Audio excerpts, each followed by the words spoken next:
Okay, so that's it.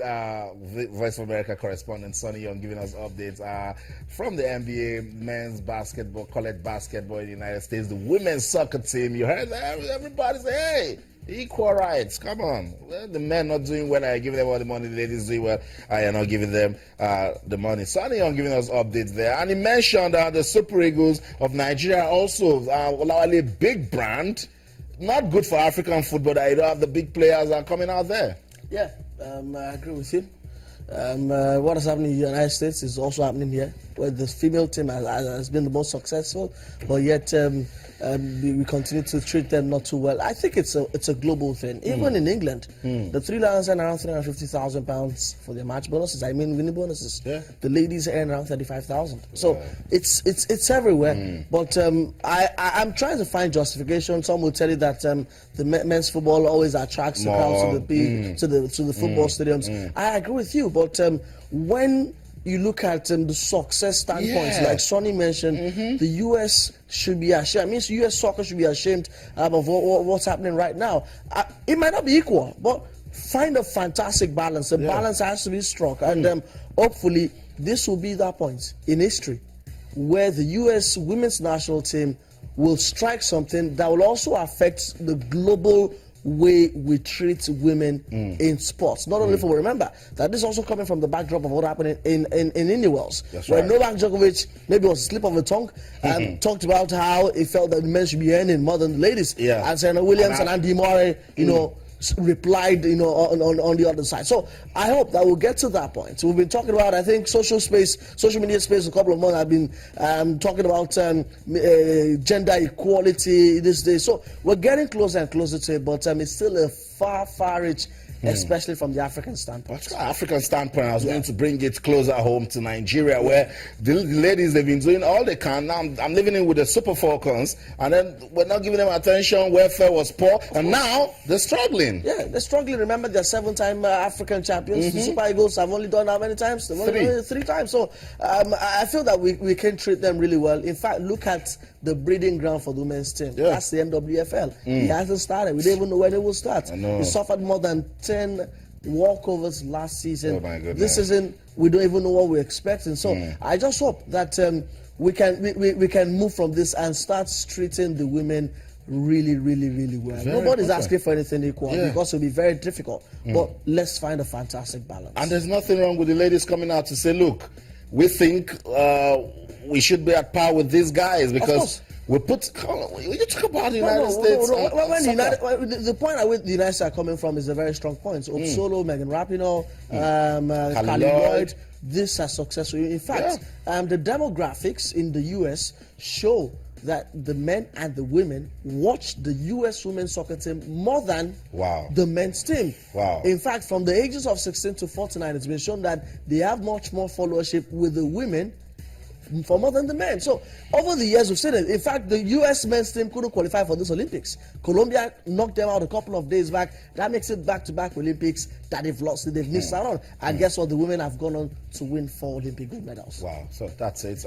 It's not just Nigeria. You heard Sonny Young and then Olawale Adigun just corroborating the fact that the ladies are doing so well, and I think we should take care of them. Yeah, they are also winners and they're all right champions doing what they know how to do best, and they should be compensated with the right figures. Let's move on with the show now. I still want to talk about the Super Eagles of Nigeria, the NFF. Let's talk about the NFF. Everything rises and falls on leadership. Take it away from the coaches. Take it away from the players. What can we do for administration, Olawale, to make our football shine again? Yeah, there have been calls for the head of the NFF. That's a magic play. That's not the solution. That's not the solution. Yeah. I think that we need to be patient because we've missed out on back-to-back Nations Cup doesn't take away the fact that there's also been some level of success for Nigeria. You know where they do that free leadership. Don't go there and say this. So I understand. We need to be calm, because even if we're asking for the head of the NFF president, are we ready for the brouhaha that comes with electing a new president? We knew what we went through the last time. What we should do right now is to chart the course forward. Russia 2018 qualifiers, the draws are upon us. They're in June. We might even be drawn against Egypt once again because we're currently in pot 3 as far as our rankings are concerned. We need to start plotting the chart for Russia 2018. Don't forget also there's CHAN 2018. I know that the NFF are getting carried away, but also there's CHAN 2018. We need to prepare for this tournament. That is the way forward. We don't have to dwell in the past. We don't have to go back to that drawing board. That drawing board is filled up already. We need to decide who is coaching the Super Eagles going forward. All of these decisions have to be taken. I think we have the crop of players that can take us forward. I think we're getting closer to what looks like a spine for the Super Eagles, but we need somebody to tinker this team. We need someone to lead this team, and also administratively, like you said, away from the players and away from the coaches, the administrators also have to do really well. They need to be very, very vibrant. I like the fact that they've organized friendlies for us, but they can do really much more because history won't forgive Amaju Pinnick. That's right. Yeah, you missed out on 2 Nations Cup. History, posterity won't judge him really well, but he has to make up for it by making sure that Nigeria qualifies for the World Cup. So that when we start, shining again, we can remember that we paid. Yeah, we paid the price. Yeah, yeah. Sometimes you need to go down for you to go back up again. Right. You need to learn those lessons for you to be stronger. How much of those lessons have we learned in this qualifying phase? You can't have 3 coaches in a qualifying campaign that want to qualify.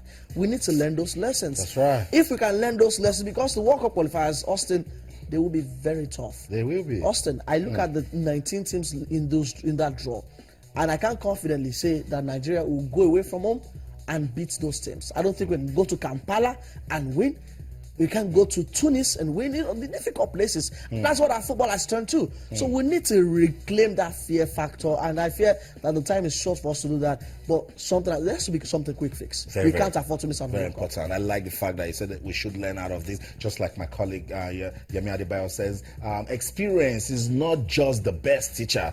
It is the only teacher, and this experience is good enough for Nigerian football to get back to winning ways. I'll just take some messages on Twitter right away. You guys are talking to us, and we love it. Keep them coming on Twitter. It's channels_sports. Obia Michael says we need a foreign technical advisor to develop our Super Eagles to world standard. I think you agree to that.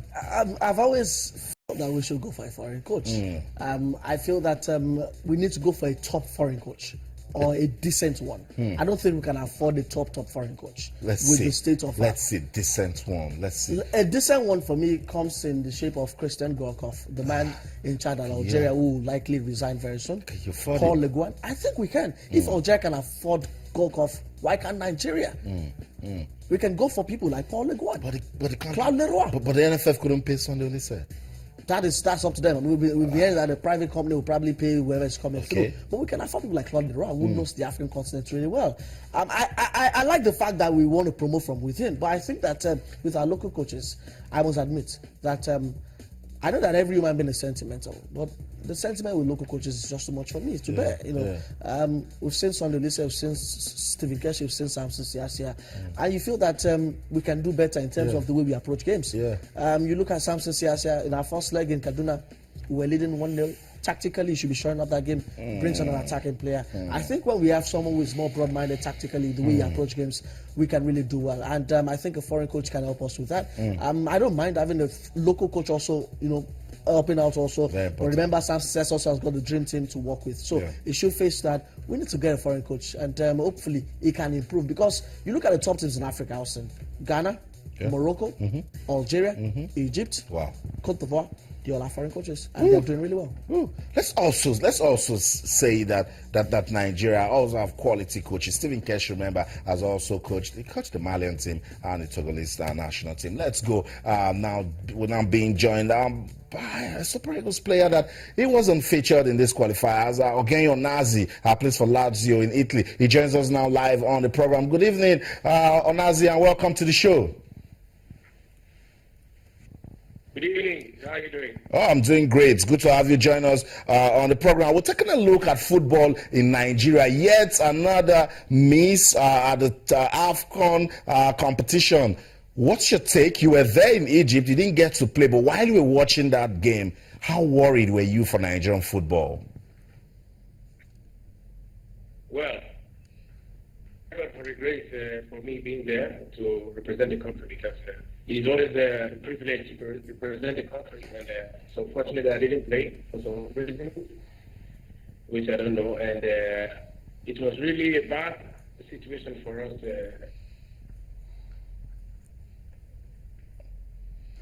Okay. Okay, we're trying to get on Onazi talking, having some technicality problem there. But if Onazi can join us again, he's trying to say the same thing we've been saying. If we had missed last year, last edition of the AFCON, and we didn't learn, and we're missing now again, then when are we going to learn? That's the problem. That's the problem. Because 2015 was supposed to be the year we defend our title. But we won in 2013. We couldn't go, and that's the problem with us. We don't learn, and I feel that the Nations Cup is too small an event for us to learn. Maybe if we miss out on another Nations World Cup, we will learn. That's the truth of the matter. I know that the Nations Cup is up there, but guess what? See, the problems that we had in 2015 and 2017 qualifiers will rear up its head. And I just hope that the NFF can tackle these problems head on. Because these are numerous problems administratively, in terms of the way we approach our games, in terms of who is managing our team. We need to sort out these issues. And my fear is that the time span between now and the World Cup qualifiers is getting shorter and shorter and shorter. The NFF needs to sort itself out. And I hope that this time around we'll learn, because we're coming on the back of something bitter. The NFF president knows, like I said, that posterity will never do him well, because you're the president who missed out on 2 editions. You don't want to miss out again on the World Cup, and he has to pull all those stops for us to ensure we qualify for Russia. So that's it. Olawale Adigun giving his views on Nigeria's failure to qualify for the 2017 African Cup of Nations, and we also tried to speak to Ogenyi Onazi. Hopefully, if we get the connectivity right, you'll get to hear from the Super Eagles midfielder. He's actually gutted that the country failed to qualify. He didn't get to play both legs in Kaduna and in Alexandria, but I'm sure Ogenyi Onazi we'll have some good solutions that can change football in this country. Let's go on a break now. When we come back, the Nigeria Professional Football League will get our attention, particularly with the LMC coming down strong on Ifeanyi. But don't go anywhere. We'll be right back. Stay.